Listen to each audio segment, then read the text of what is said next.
So yesterday, we had the instructions in abiding in space-like equanimity.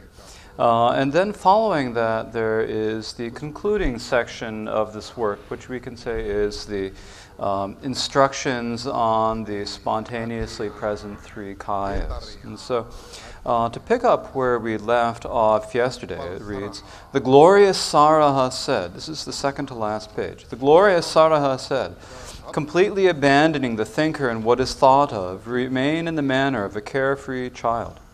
So without thinking of anything at all. This is resting in the equanimity of shamatha meditation. So here it's not thinking, oh, I did this in the past, or I'm going to do this in the future. It's not thinking of anything at all. And so rest in the manner of a carefree child. And so this actually means like a really tiny, a little newborn baby, a little tiny baby who doesn't have any thought of liking or pleasant or unpleasant, liking or not liking. They just sort of sit there, and so that's how you should be. You should be sort of like that. And so in that way you rest without thinking of anything. And then following this, this is according to the sequence of Mipham's instructions.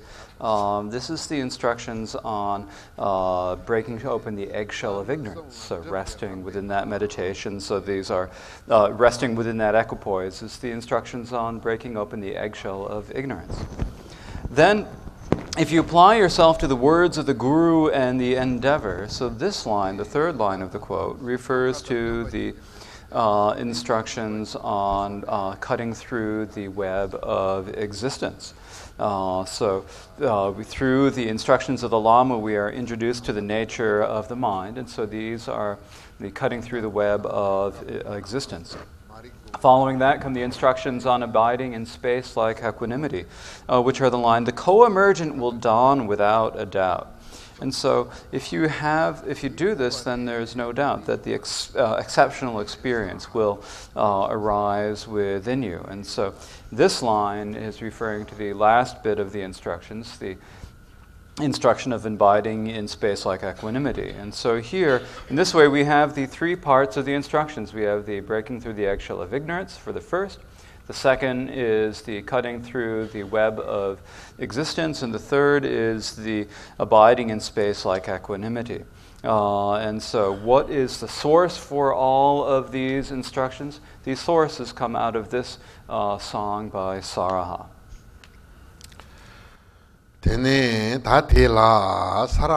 There are many different great Mahasiddhas who appeared in India. And of them, the main ones are what we call the 84 Mahasiddhas, or the 84 really great practitioners. And one of the first of them, then the main one, the one who taught the instructions of Mahamudra first was Saraha. So Saraha was able to practice Mahamudra. He was able to spread the view of Mahamudra and sustain the practice of Mahamudra. And the way he did this was, as he said in one of his songs, "While herding buffalo, I sustained my mind." And so he was a Brahmin. There are many different castes in India, but he was a Brahmin. And so as a Brahmin, the way that he earned his livelihood was by herding animals and by herding buffaloes. So he'd send the buffaloes out to graze, keep an eye on them, make sure that no carnivorous beast came and ate them, protect them, make sure they didn't go off someplace and get in trouble, and make sure generally that the beasts didn't come to any sort of a harm, any sort of harm. And so he'd let them wander off and watch them from far away, then gather them back in, milk them, and so forth. And so that is how he found his livelihood in this world. But on the side of doing that, he also meditated on Mahamudra and maintained, and so at the same time as he herded buffalo, he also maintained the Mahamudra. He recognized the nature of the mind. He was able to maintain that recognition, sustain it, develop it, and through that become a great master of meditation, a Mahasiddha. And so, in the same way, there are many Westerners who practice the Dharma, and while you're practicing, you all do your own jobs. You have your own responsibilities and jobs that you have to do. And so that is how you have to take care of this life. You have to leave a livelihood for this life, and you should not just give up that livelihood for this life. But at the same time, as you work for your living, you should maintain your mindfulness and awareness, and you should meditate upon the nature of your mind over and over again. And so if you do this, if you practice in this way, your practice will not harm your livelihood, and your livelihood will not harm your practice. And so the example that we can actually do this, the example we can look at is Saraha. As these instructions say at the beginning, they're instructions for town yogis who aren't giving up their life. And so the source for these instructions is from Saraha.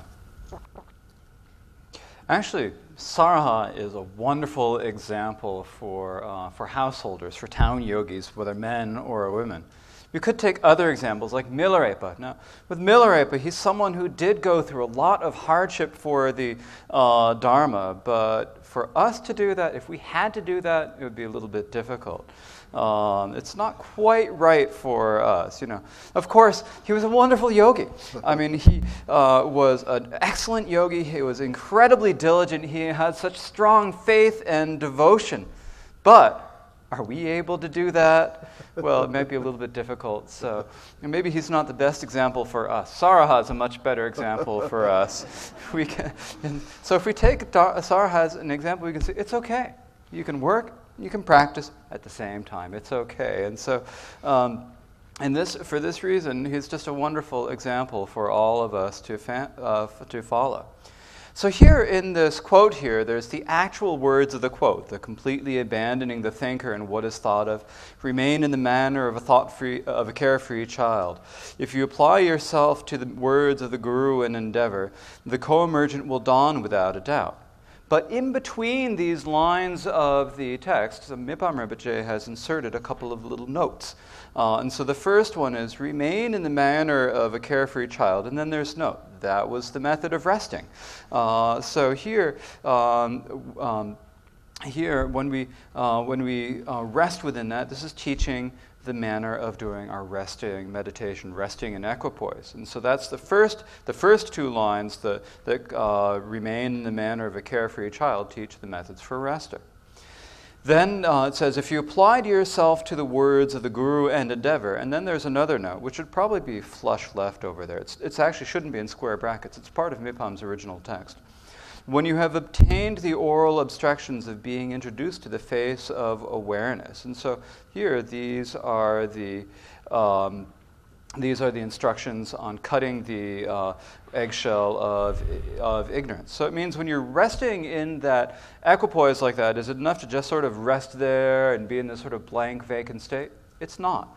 You also need to receive the instructions from the Lama, then recognize your essence, and then come to the point where you say, that is the point they're talking about. And so you have to have the Dharma, you have to have the instructions and then practice them. And so that is the instructions on cutting through the web of existence. Then there's the last line, the co-emergent will dawn without a doubt. And so this is like the ultimate result of our Dharma practice. So first we rest in equipoise, and then in the middle we cut the web of ignorance, and then we come to the ultimate result of the Dharma practice. And so in this way, there are these different instructions that Mipham Rinpoche inserts as notes in the middle of this. The phrase, this was the method of resting, and then the phrase, when you have obtained the oral instructions of being introduced to the face of awareness. And so if you follow these instructions, then you will be able to come to a good result.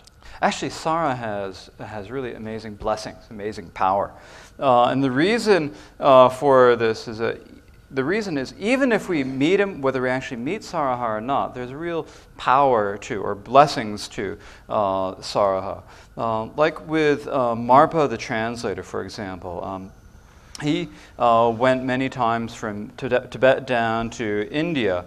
And one of the times that he went down to India, then on his way back, he got to the border between Nepal and India. And when he got to the border, then he was there, and one evening he was resting, and you can say maybe it was his pure perception, maybe it was his dream, but there were some Dakinis who came. So there were these Dakinis who came to him in this dream, and they said to him, "You must go down to the glorious Copper Mountain in the south." Now, actually in those days, it's a long way from the north of India to the south of India. Even nowadays, if you go in rail, it can take 5 or 6 days to get from the north of India down to the south. And they didn't even have railways back then. And Marpa thought to himself, "Boy, that's a long way. I can't go down there. How am I going to get down there? I don't even know the road. Where should I go? There's no way I can go." So he said to the Dakinis, "I don't think I can do it." And the Dakinis said, "Doesn't matter. You don't have to worry. Not going to be any difficulty for you. We'll take you." So they spread out a cloth on the ground. He sat on the cloth. One took one side, and another took the other, and then they flew in the sky and took him there. And so he went there, and whether this was his pure perception or a dream, he arrived there, and he was in the presence of. He had arrived in the presence of Saraha. Saraha was sitting underneath the shade of a tree, the shade of a golden tree, and he was really glorious and amazing to see. So Marpa saw him, he circumambulated him, and he prayed to him, he prostrated to him, and then Saraha sang him a song. And so he recorded the song. So we have the entire song that he has. And if we read this song, it can help us really develop the excellent, the true realization. And so this is like a source that we can study. It's a source of our particular special lineage. And so these are real blessings that we can actually receive. And so there actually is the power of these blessings that we can still receive. So it says here, the co-emergent will dawn without a doubt. So thus dawns the wisdom of self-existing awareness, the nature of your mind, which is primordially co-emergent or together with your mind. And so what arises is the self-existing awareness, the realization of the self-existing wisdom. And so when this realization of the self-existing wisdom and the experiences of that, then you say that this nature of all things is also the nature of your mind. And so you see that you could also translate this a little bit differently. You could say, you see that this is not separate from the nature of all things. And so it is not different or not separate from this. So in the sutras, we talk about meditating upon the Dharma expanse, the Dharma Dhatu. By meditating upon the Dharma expanse, we come to the realization of the ultimate truth. So that ultimate truth and the nature of the mind that we talk about here are not separate. And so this ultimate truth is exactly the same as the natural luminosity that is primordially present within our minds. It continues, the method of practicing resting in naturalness and the awareness of recognizing one's natural face, or the essence of the mind, or the nature of the mind. So here it says resting in naturalness, or you can translate the same phrase also as just letting it be. So just letting be. This is like we're not doing anything. We're not changing the nature of the mind in any way. It's like the instructions on resting in space, like equanimity. And so it's just resting, letting be, or resting in naturalness. And so this term is really in terms of the experience that we have in our meditation. And the awareness of recognizing one's own natural face. And so in terms of the Dzogchen term, this is awareness of recognizing one's natural face. So recognizing your own nature as it is. Or also we can talk about it in terms of Mahamudra, the essence of the mind or the nature of the mind. So the essence of the mind or the way the nature of the mind is. And so there are all these different points. So generally, when we practice either Dzogchen or Mahamudra, or we practice the Great Middle Way. In terms of the Great Middle Way, we call this the Dharmata, the Dharma nature, the ultimate Dharma expanse, the nature of all phenomena. So whether we call this the Rigpa or awareness, whether we call it the essence of mind or the nature of mind, whether we call it the ultimate Dharma nature or the Dharma expanse, this is exactly what we need to sustain in our practice. That's the same thing that we need to practice. So this is an instruction condensing 100 vital points into one. There are many vital points. There's the Dzogchen points about the awareness, the Mahamudra points about the essence of mind, the Great Middle Way point about the Dharma expanse and the Dharma nature. And yet all of these points, all these vital points combined into one, is this exactly what it is. So moreover, this is what you should sustain consistently. So this is the practice that we should maintain and continue consistently. So says we should sustain this continuously. Well, how do we sustain this continuously? Well, we have the equipoise or the formal practice, and we have the post-meditation practice. So our equipoise is when we sit down and meditate. So we go in, we sit down on the cushion, we put ourselves in a good meditation posture, and we rest there without our mind being distracted. And that is the equipoise practice. So, but it's not just doing the equipoise practice, because that's not all we can do. If we were to just meditate, could we just meditate and then get up and forget about it and throw it away? That's not what we do. Actually, we need to make sure that whatever other worldly activities we're doing, whether we're walking, sitting, or standing, or going through any of the various types of activities, we need to maintain the experience. So we need to maintain this. We need to again remember it again, keep our mindfulness and awareness going again and again, so that our post-meditation is imbued by mindfulness. And so if we can practice like this and do this over and over again, then our post-meditation will aid our equipoise practice. And our equipoise will then aid and inform our post-meditation practice. And so in this way, they will help each other. Of course, for beginners, this is not easy. But if you keep going at it, then try to do it, maintain the meditation, then gradually, eventually, it will get better, and you will be able to sort of sustain the continuity. And as you can sustain the continuity, then it'll go stronger and stronger. And so that is how we do this. But then we need to sort of evaluate our meditation. And so the measure of progress in practice can be checked through the luminosity of night. So the luminosity at night. So the measure of practice can be checked through luminosity at night. Luminosity at night means that when you fall asleep, then you are able to, even while you're asleep, maintain the awareness of the nature of the mind. Whether you're dreaming, when you're dreaming, you're still aware of that. And so being able to do that is a sign of real progress in meditation. So those are the signs, or that's how we evaluate whether our practice is good or not. But sometimes we might get the doubt, am I on the proper path? Am I on the right way, or am I on the wrong way? And so here it says you should understand that the signs of the perfect path, so the signs that you're going, that this is the right path, there's no mistake, there's no straying, this is really the right path, are a spontaneous increase in faith, compassion, and intelligence. And so faith is the faith that really wants to be diligent about the practice. You see the Dharma, you believe in it, you have faith in it, and you want to practice it. And so you have that desire to practice. And so that is you've seen how beneficial Dharma is for you. You develop faith, and because of the faith, you become diligent about your practice. And then you see all the other people who have not realized this, who do not realize that, and you feel great compassion for them. There are all these other beings. There's a way to practice that is so easy.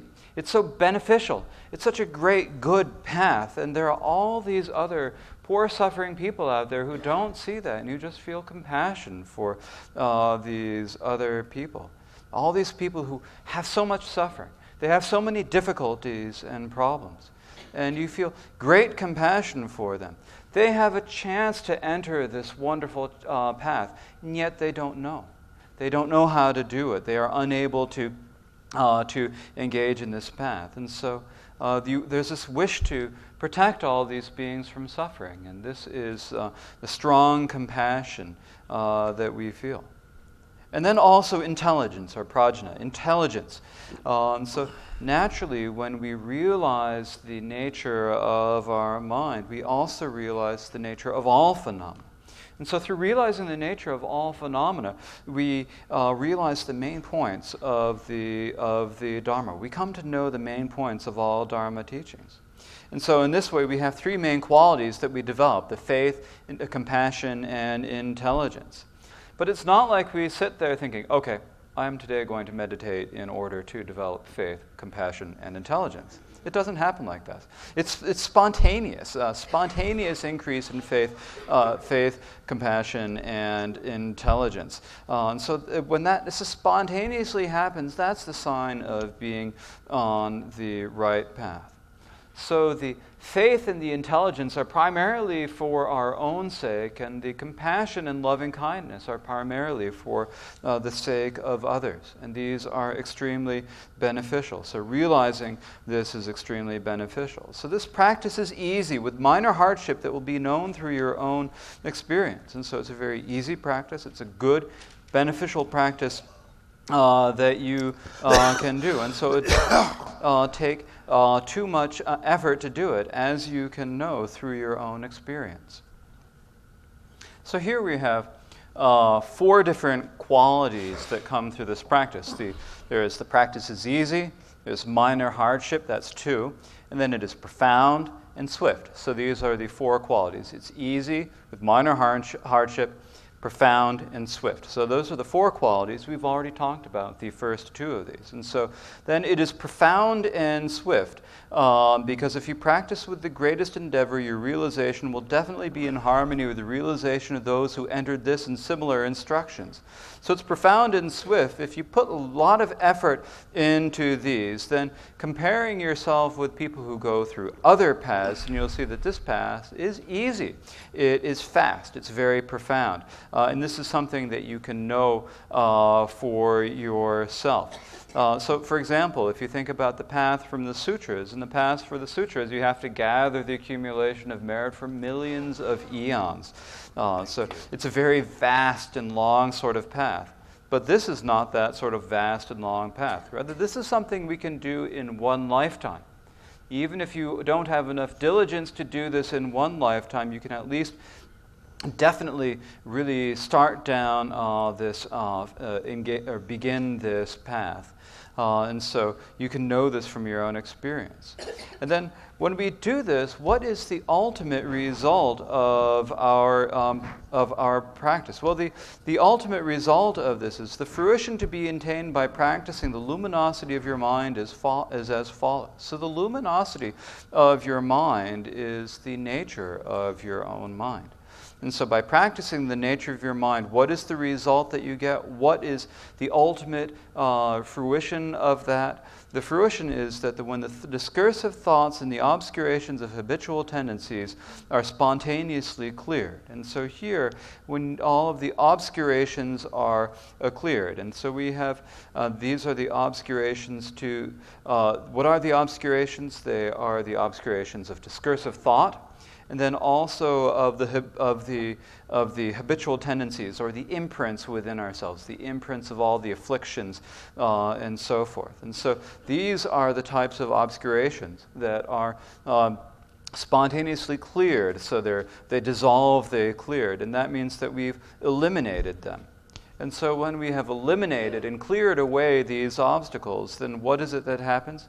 the twofold knowledge is effortlessly unfolded. So the twofold knowledge is the knowledge of knowing the nature of all phenomena, and then the knowledge of knowing the manifestation of all the different phenomena. So how the all phenomena actually are, and then how they also appear. And this is naturally unfolded or expanded. And so this is the word gye in Tibetan, which means to expand.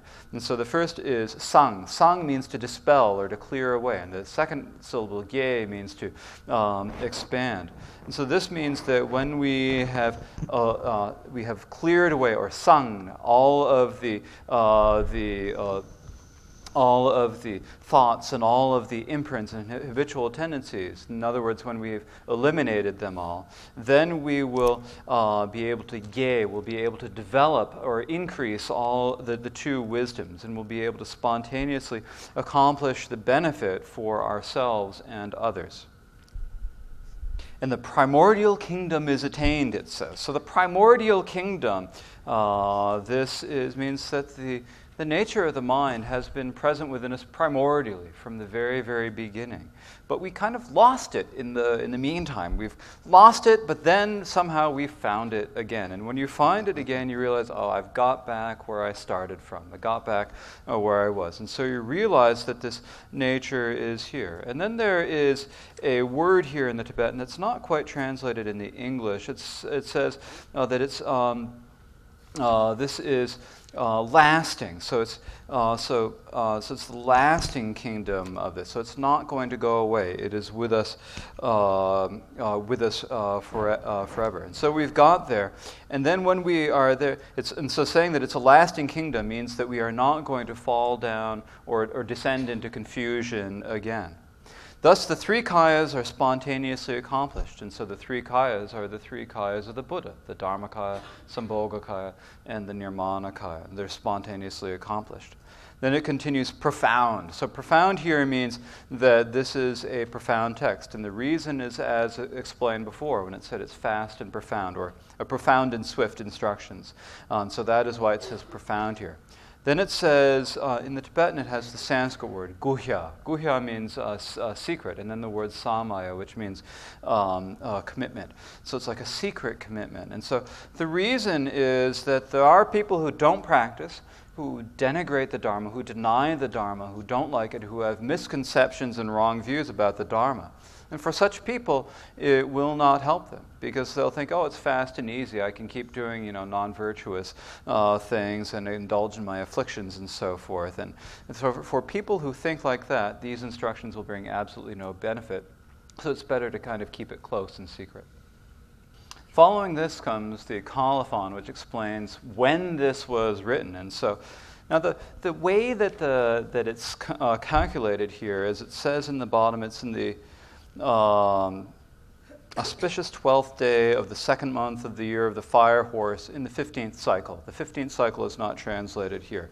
So basically, we have these cycles, these 60-year cycles. So at first in Tibet, the Kalachakra, there was a time before the Kalachakra Tantra had spread in Tibet. So once the Kalachakra Tantra was introduced into Tibet, that is what they considered the first cycle. So that was the first of these cycles. And so in general, in sort of the astronomical calculations, there are these cycles. And so in the cycles, we have the 12 signs of the 12 different animals. There's the ox, the horse, the dragon, the snake, and so forth, all of these 12 different animals. And then, according to the meaning of the Kalachakra Tantra, there are also the 5 different elements. And so the 5 different elements are wood, fire, air, earth, wood, fire, earth, metal, and water.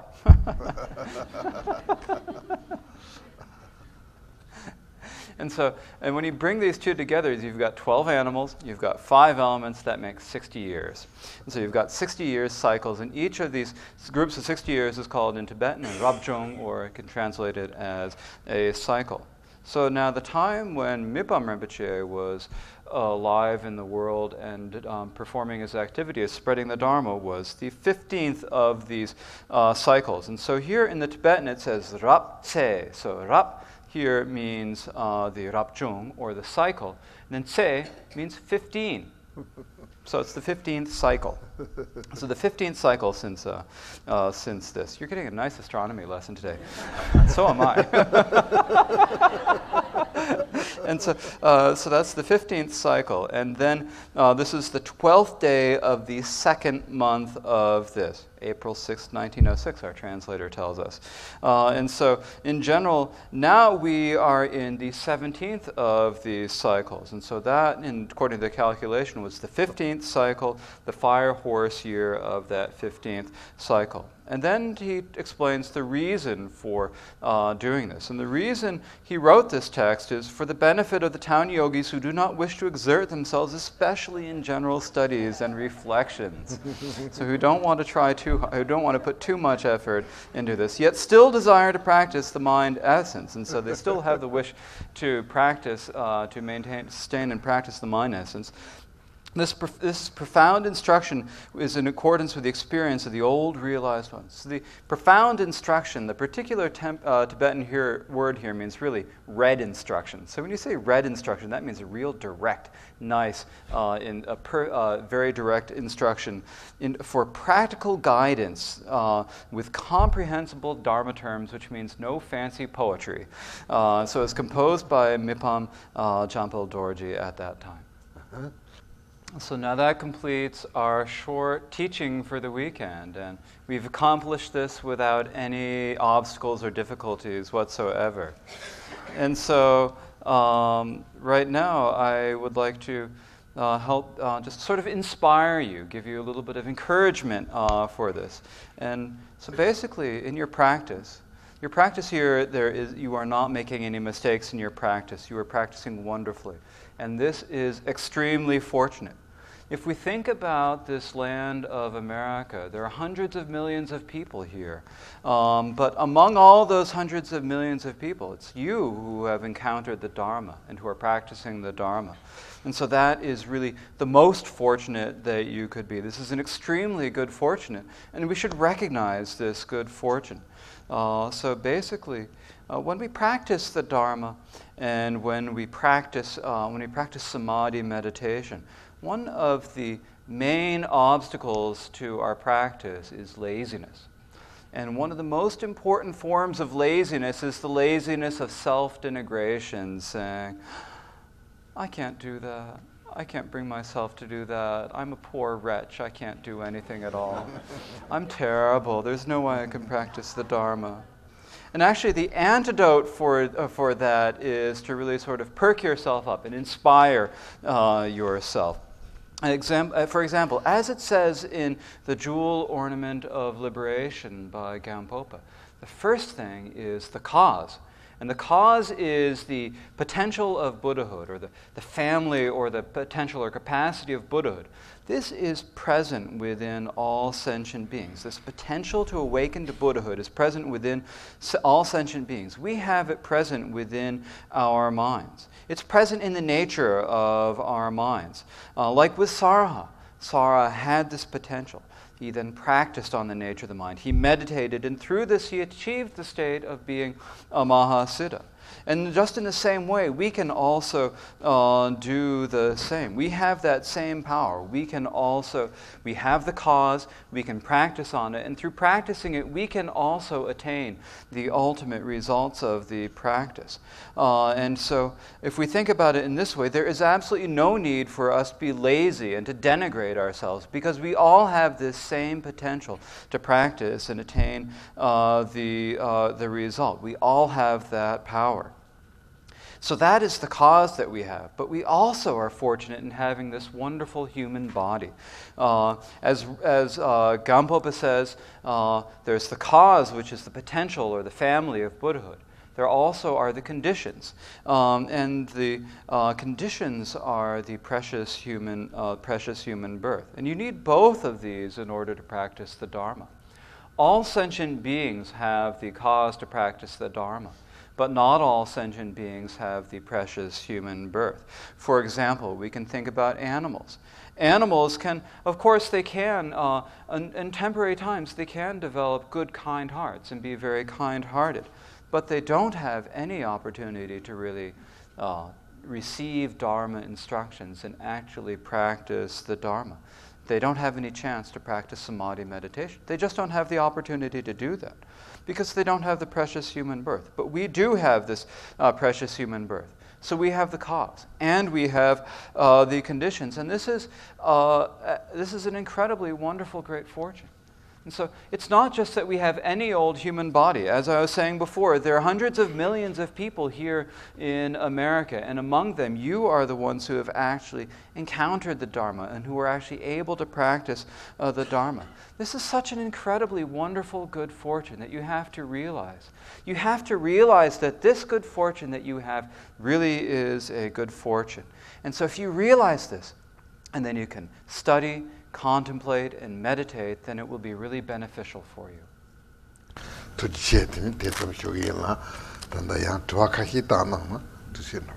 Thank you very much. And so that's all we have time for this morning. But maybe we do have some time for a couple of questions or two or three.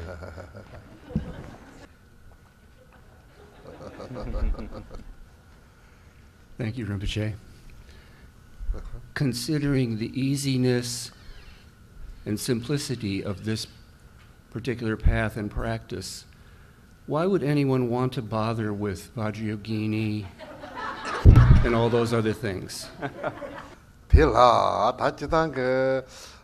because there are lots of really helpful methods. This is a very beneficial, easy way to do it. But sometimes when we think about just doing this, just meditating upon the nature of the mind, then we just don't really want to do it.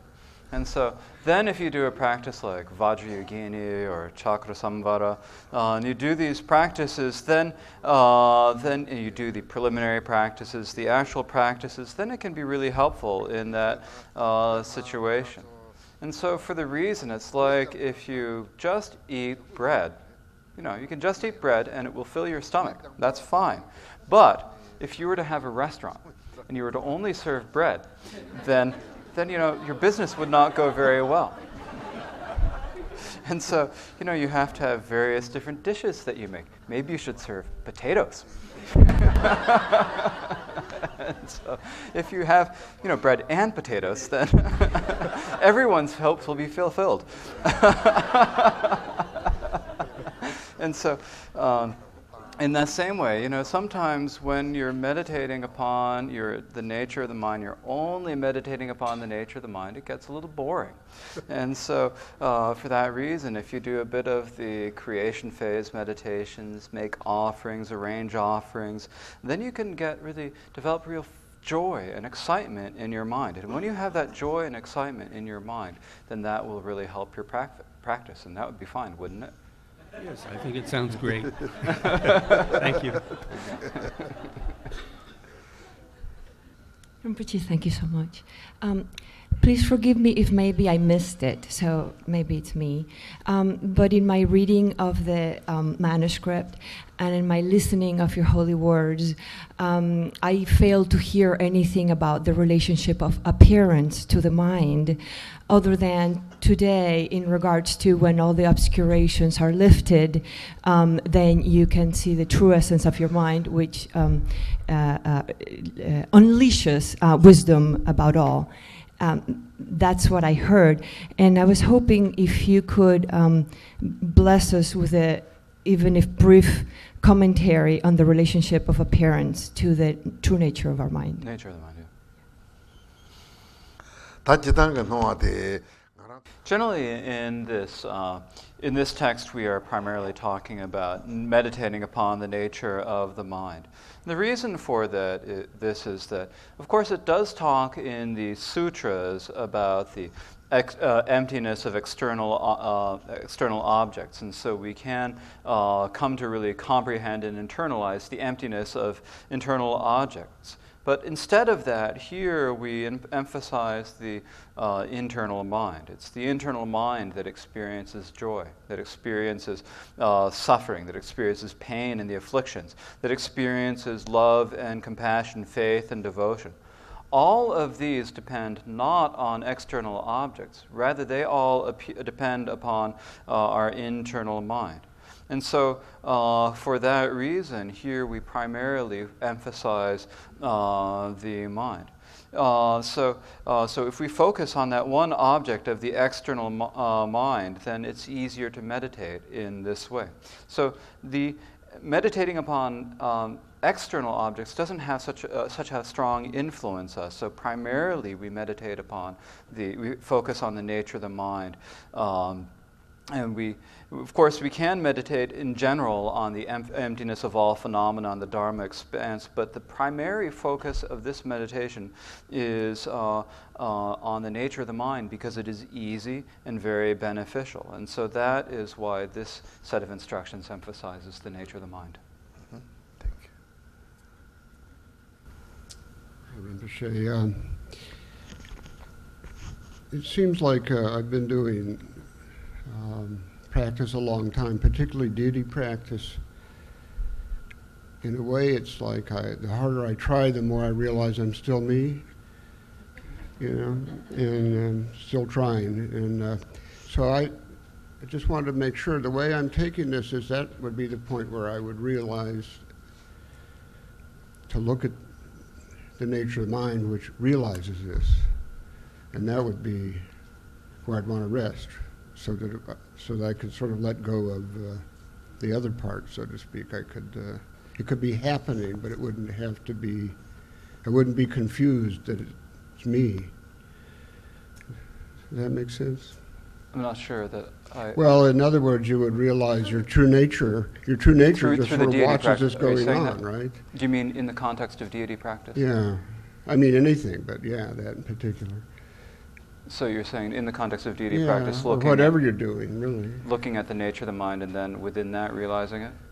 Well, I guess what I'm asking, it seems to me what happens is you suddenly realize who's doing this, and true nature's not doing it, it's watching. It's aware of it, but it's not part of the problem, so to speak. And it's realizing that allows you to rest rather than make it all work out. That's the way I'm getting at. I just want to, before I go too far down that road, see if that's... That's right. Yeah, that's wonderful. That's wonderful. Keep going. That's fine. I haven't heard such a long yes before.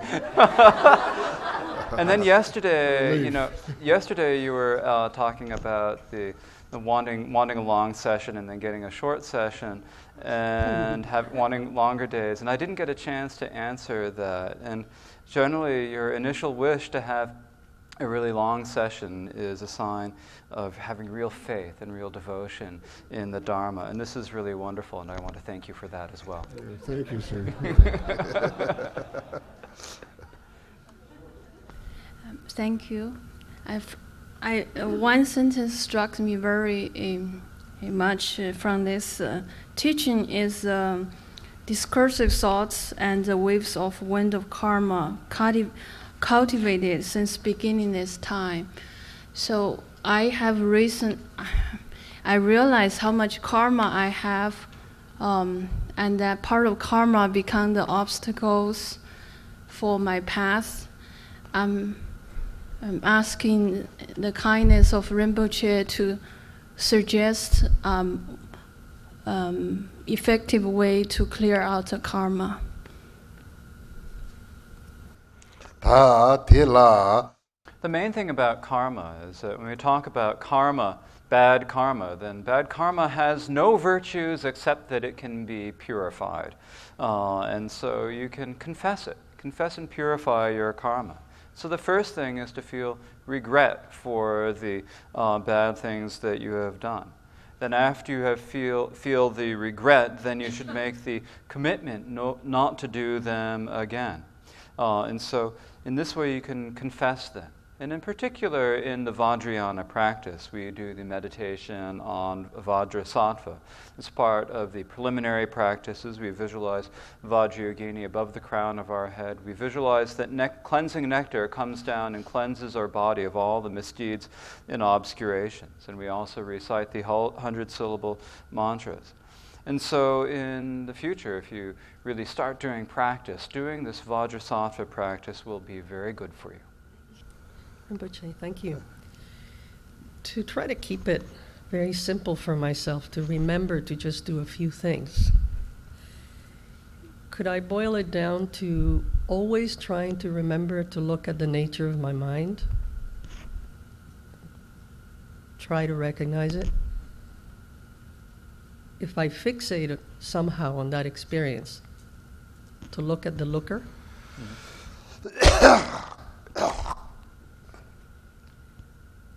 And learn how to rest. Don't alter, don't wander. And eventually it'll be like riding a bicycle, and I'll remember rather than forget, fall down. Thank you. Yeah, if you do it over and over again, it'll get really accustomed to it. If you can sustain your mindfulness in practice, it'll be really good. Yeah, that's good. Okay. Thank you. Thank you. Thank you, Rinpoche. Could you please give us a town yogi version of the three kayas? The Dharmakaya is when you have really realized the nature of your mind well and you've experienced it, then you're real close to the Dharmakaya.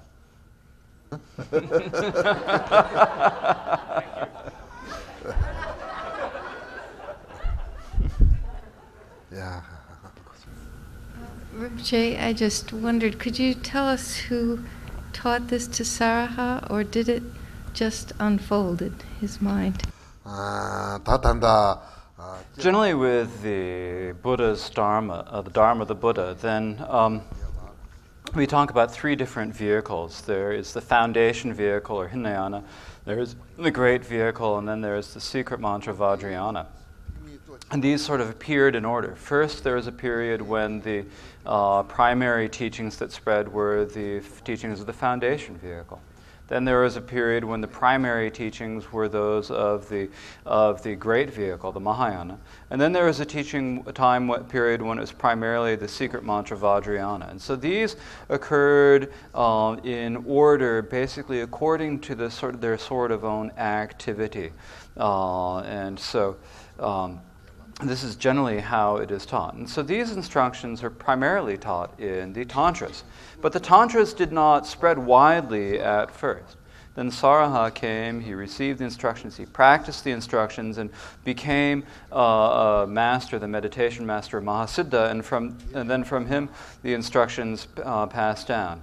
It's like we say in the Mahamudra lineage prayer, in a Mahamudra lineage prayer, there is the Dharmakaya Vajradhara, then the Bodhisattva Lodar Rinchen, then the great master Saraha. So first there was the Dharmakaya Vajradhara, who is the essence of the wisdom of the Dharmakaya of all the Buddhas, and then of the Buddha. And then there was the Bodhisattva Lodar Rinchen, who gave the instructions to Saraha. And so that is where the instructions came from.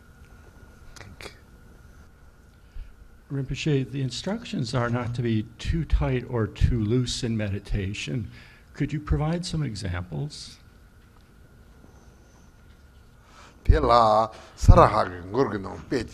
There is an example for this. Saraha said it in one of his songs, like spinning a Brahman's cord, neither too tight nor too loose. And so when you're spinning a thread, if you've got a spread that you're thinning, if you pull it too tight, then the thread ends up being terrible. It's no good at all. On the other hand, if you're too loose about it, you've got a little lump or ball of cotton with all this cotton going all over the place, and that's no good either. So you have to have just the right tension as you are spinning. I'm sure you do every day. And so, and just that is how you need to do this. Yesterday, you made a reference to Rigpa, and you distinguished it, I believe, from insight meditation, what I wrote down, and I would like it if you could elaborate a little bit on the state of mind of Rigpa. What I had written down is the awareness for Rigpa. That would be knowing while you're knowing in your mind what's happening. And I wonder if you could distinguish a little bit, a little more about the state of mind of when one is experiencing Rigpa.